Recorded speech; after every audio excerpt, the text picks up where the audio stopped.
بسم الله الرحمن الرحيم.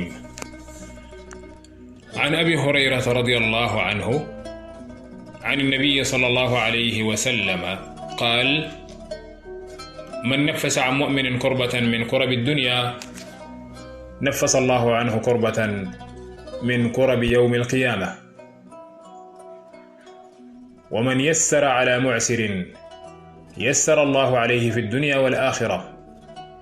ومن ستر مسلما ستره الله في الدنيا والآخرة. والله في عون العبد ما كان العبد في عون أخيه. ومن سلك طريقا يلتمس فيه علما سهل الله له به طريقا إلى الجنة. وما اجتمع قوم في بيت من بيوت الله يتلون كتاب الله ويتدارسونه فيما بينهم إلا نزلت عليهم السكينة وغشيتهم الرحمة وذكرهم الله في من عنده. ومن أبطأ به عمله لم يسرع به نسبه. صدق رسول الله صلى الله عليه وسلم. والحديث رواه مسلم.